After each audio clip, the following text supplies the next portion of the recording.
ओम। अधिगमकर्ता के रूप में विकास, growing up as a learner. हम चैप्टर नंबर 4 की बात करते हैं यहाँ। चैप्टर नंबर 4, अति लघुत्तरीय प्रश्न। अति लघुत्तरीय प्रश्न।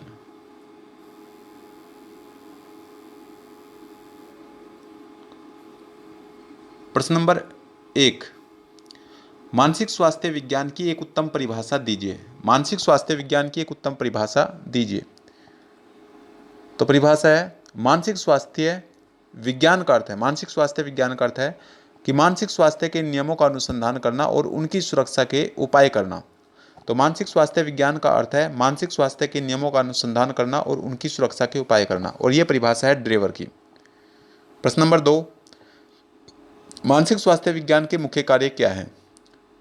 तो मानसिक स्वास्थ्य विज्ञान मानसिक स्वास्थ्य के लक्षणों, मानसिक अस्वस्थता के लक्षणों, मानसिक रोग और उनके कारणों तथा मानसिक अस्वस्थता को दूर करने के उपायों का अध्ययन एवं विवेचन करता है। तो मानसिक स्वास्थ्य विज्ञान के प्रमुख कार्य हैं कि मानसिक स्वास्थ्य विज्ञान मानसिक स्वास्थ्य के लक्षणों, मानसिक अस्वस्थता के लक्षणों, मानसिक रोग और उनके कारणों एवं मानसिक अस्वस्थता को दूर करने के उपायों का अध्ययन एवं विवेचन करता है। प्रश्न नंबर 3, मानसिक स्वास्थ्य विज्ञान के मुख्य पक्ष कौन कौन से हैं? मानसिक स्वास्थ्य विज्ञान के मुख्य पक्ष कौन कौन से हैं? तो मानसिक स्वास्थ्य विज्ञान के मुख्य पक्ष हैं सकारात्मक पक्ष, नकारात्मक पक्ष और संरक्षणात्मक पक्ष। सकारात्मक पक्ष, नकारात्मक पक्ष और संरक्षणात्मक पक्ष। प्रश्न नंबर 4, मानसिक स्वास्थ्य की एक संक्षिप्त परिभाषा लिखिए। तो मानसिक स्वास्थ्य की संक्षिप्त परिभाषा, मानसिक स्वास्थ्य यह बताता है कि कोई व्यक्ति जीवन की मांगों और अवसरों के प्रति कितनी अच्छी तरह से समायोजित है। तो मानसिक स्वास्थ्य यह बताता है कि कोई व्यक्ति जीवन की मांगों और अवसरों के प्रति कितनी अच्छी तरह से समायोजित है, और यह परिभाषा भाटिया की है। प्रश्न नंबर 5, मानसिक स्वास्थ्य और सीखने के बीच में कैसा संबंध है? मानसिक स्वास्थ्य और सीखने के बीच में कैसा संबंध है? तो मानसिक स्वास्थ्य और सीखने के बीच में घनिष्ठ संबंध है। मानसिक स्वास्थ्य और सीखने के बीच में घनिष्ठ संबंध है। सामान्य मानसिक स्वास्थ्य की दशा में सीखने की प्रक्रिया सुचारू रूप से चलती है। मानसिक स्वास्थ्य के असामान्य हो जाने की दशा में सीखने की प्रक्रिया का सुचारू रूप से चल पाना संभव नहीं होता। प्रश्न नंबर 6, किस प्रकार आदमी अपना मानसिक संतुलन बनाए रख सकता है? किस प्रकार आदमी या किस प्रकार व्यक्ति अपना मानसिक संतुलन बनाए रख सकता है? तो कोई भी व्यक्ति मानसिक स्वास्थ्य के नियमों का भली भांति पालन करके अपना मानसिक संतुलन बनाए रख सकता है। कोई भी व्यक्ति मानसिक स्वास्थ्य के नियमों का भली भांति पालन करके अपना मानसिक स्वास्थ्य बनाए रख सकता है। प्रश्न नंबर 7, मानसिक अस्वस्थता से क्या आशय है? तो मानसिक अस्वस्थता वह स्थिति है जिसमें जीवन की आवश्यकताओं को संतुष्ट करने में व्यक्ति स्वयं को असमर्थ पाता है और संवेगात्मक असंतुलन का शिकार हो जाता है।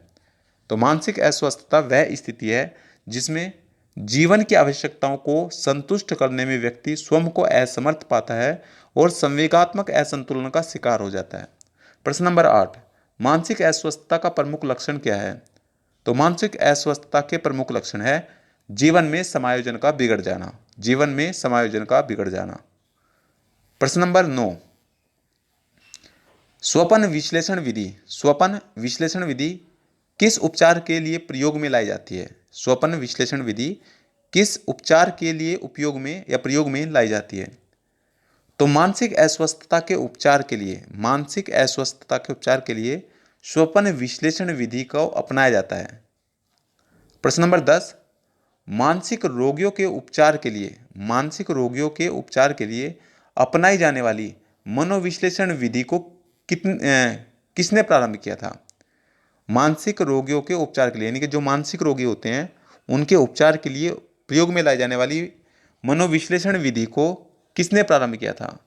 तो मनोविश्लेषण विधि फ्रायड नामक मनोवैज्ञानिक ने प्रारंभ की थी। तो मनोविश्लेषण विधि किसने प्रारंभ की थी? फ्रायड ने प्रारंभ की थी। प्रश्न नंबर 11, गंभीर मानसिक अस्वस्थता के उपचार के लिए अपनाई जाने वाली मुख्य विधियां कौन कौन सी हैं? तो गंभीर मानसिक अस्वस्थता के उपचार के लिए अपनाई जाने वाली मुख्य विधियां हैं आघात विधि, रासायनिक विधि और मनोशल्य चिकित्सा विधि। आघात विधि, रासायनिक विधि और मनोशल्य चिकित्सा विधि।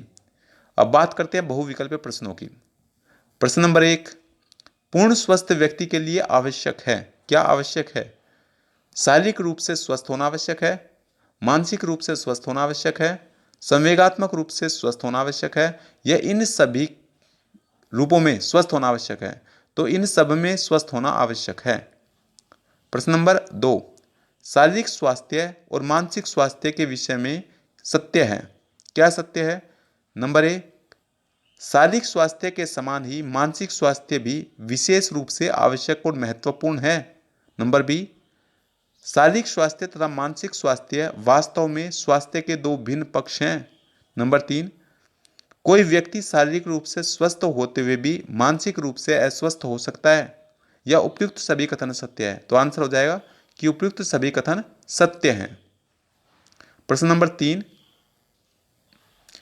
मानसिक स्वास्थ्य का अर्थ है दैनिक जीवन में भावनाओं, इच्छाओं, महत्वाकांक्षाओं और आदर्शों में संतुलन रखने की योग्यता। इसका अर्थ है कि जीवन की वास्तविकताओं का सामना करने और उन्हें स्वीकार करने की योग्यता। तो यह कथन किसका है? तो यह कथन है कुप्पुस्वामी का। किसका है? कुप्पुस्वामी का।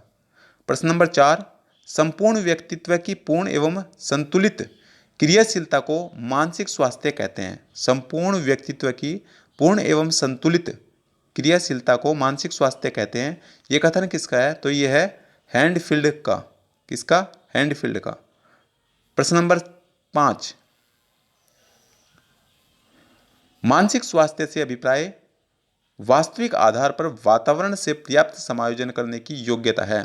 तो प्रस्तुत परिभाषा के प्रतिपादक कौन है? तो यह है लेडल।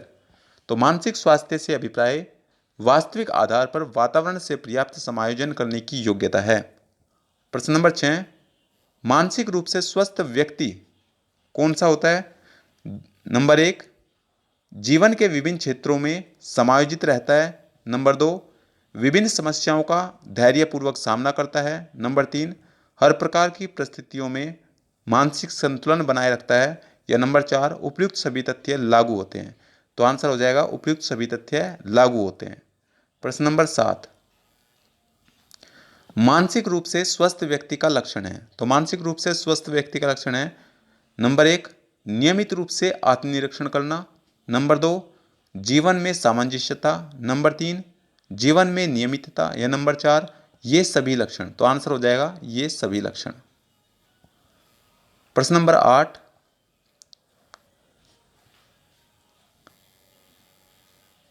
8, मानसिक रूप से स्वस्थ व्यक्ति का लक्षण नहीं है। तो कौन सा लक्षण नहीं है? नंबर 1, बौद्धिक एवं संवेगात्मक अपरिपक्वता। नंबर 2, सामाजिक सामंजस्यता।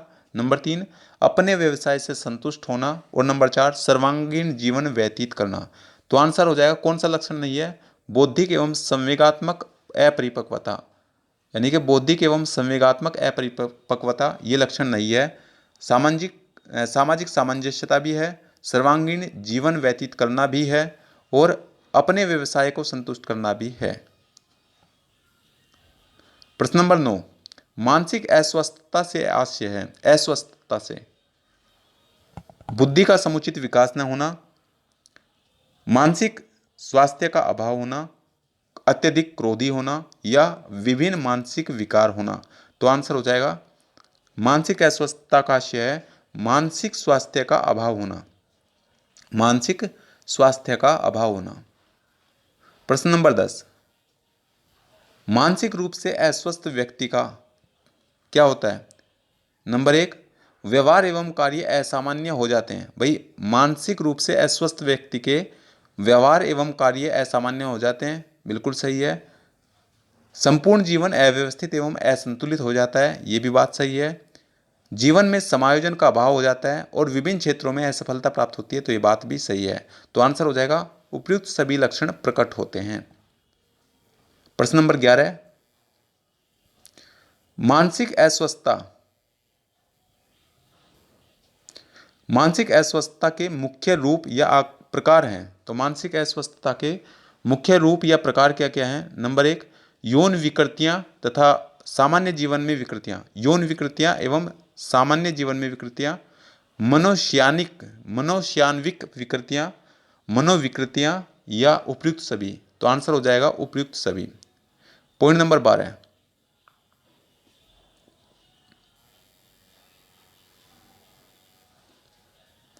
पॉइंट नंबर 12, मानसिक अस्वस्थता के विभिन्न कारणों के वर्ग हैं। मानसिक अस्वस्थता के विभिन्न कारणों के वर्ग हैं। नंबर एक, सामंजस्य स्थापित करने में बाधक कारक। नंबर दो, यानी कि नंबर बी, मानसिक अस्वस्थता की प्रवृत्ति को प्रेरित करने वाले कारक। नंबर सी, मानसिक अस्वस्थता उत्पन्न करने वाले प्रत्यक्ष कारक। या नंबर चार, उपयुक्त सभी वर्गों के कारक। तो आंसर हो जाएगा उपयुक्त सभी वर्गों के कारक, उपयुक्त सभी वर्गों के कारक।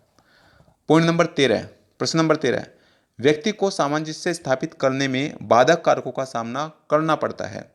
व्यक्ति को सामंजस्य स्थापित करने में बाधक कारकों का सामना करना पड़ता है। नंबर ए, परिस्थितिजन्य कारक। बी, विभिन्न व्यक्तिगत दोष। सी, रुचियों एवं आकांक्षाओं में विरोध। और नंबर डी, ये सभी कारक। तो आंसर हो जाएगा ये सभी कारक।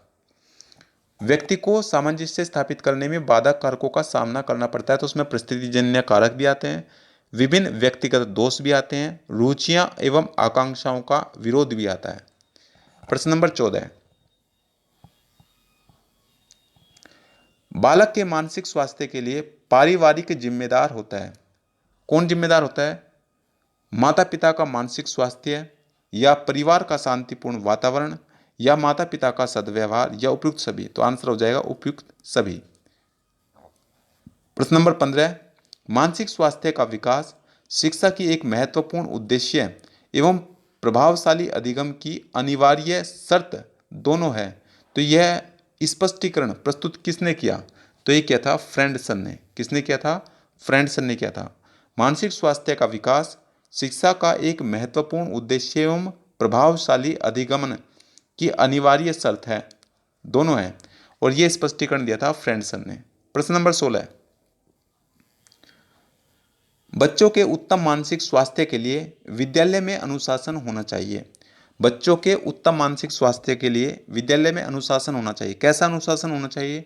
अत्यधिक कठोर होना चाहिए, या लोकतंत्रीय अनुशासन होना चाहिए, या अनुशासन का ध्यान नहीं रखना चाहिए, या प्राकृतिक अनुशासन होना चाहिए। तो लोकतंत्रीय अनुशासन होना चाहिए क्लास में। प्रश्न नंबर 17, बालक के मानसिक स्वास्थ्य में विद्यालय की क्या भूमिका है? बालक के मानसिक स्वास्थ्य में विद्यालय की भूमिका।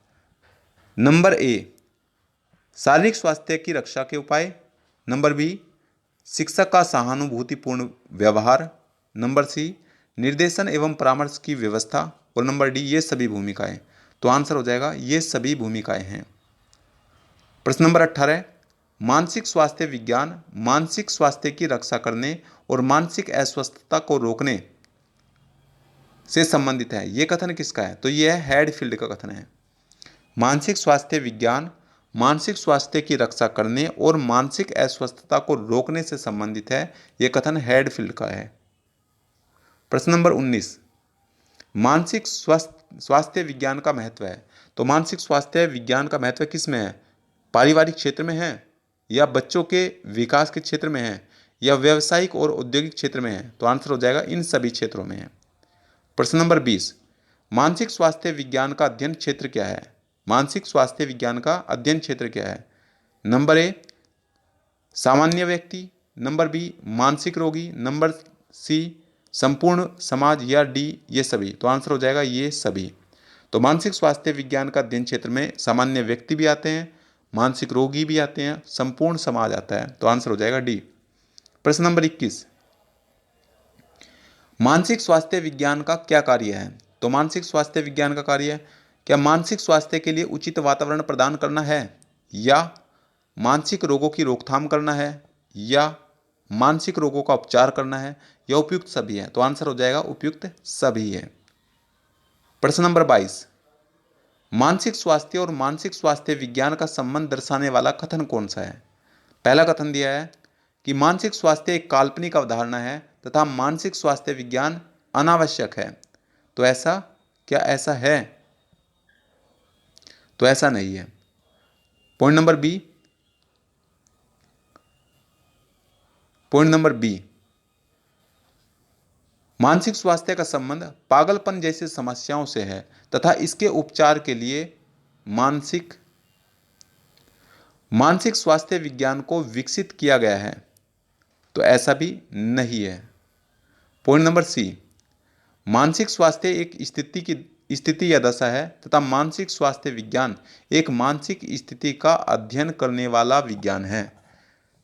तो दोबारा देखेंगे इस पॉइंट को। मानसिक स्वास्थ्य एक स्थिति या दशा है, बिल्कुल मानसिक स्वास्थ्य एक स्थिति या दशा है, और मानसिक स्वास्थ्य विज्ञान एक मानसिक स्थिति का अध्ययन है। एक मानसिक स्थिति का अध्ययन है, तो ये बात भी सही है। पॉइंट नंबर डी, मानसिक स्वास्थ्य तथा मानसिक स्वास्थ्य विज्ञान में कोई संबंध नहीं है। मानसिक स्वास्थ्य और मानसिक स्वास्थ्य विज्ञान में कोई संबंध नहीं है, तो ये भी नहीं है। तो आंसर हो जाएगा सी। सत्य असत्य। पॉइंट नंबर एक, मानसिक स्वास्थ्य विज्ञान के चार पहलू हैं। मानसिक स्वास्थ्य विज्ञान के चार पहलू हैं, तो ये कथन असत्य है। पॉइंट नंबर दो, मानसिक स्वास्थ्य विज्ञान केवल मानसिक रोगियों के लिए उपयोगी और महत्वपूर्ण है, तो ये कथन भी असत्य है। नंबर तीन, मानसिक रूप से स्वस्थ व्यक्ति जीवन में सुसमायोजित होता है, तो ये कथन सत्य है। पॉइंट नंबर चार, बालक के मानसिक स्वास्थ्य में परिवार का कोई योगदान नहीं होता है, तो इसलिए गलत हो गया। पॉइंट नंबर पाँच, मानसिक अस्वस्थता का कोई उपचार संभव नहीं है, तो ये भी गलत है। Thank you for watching.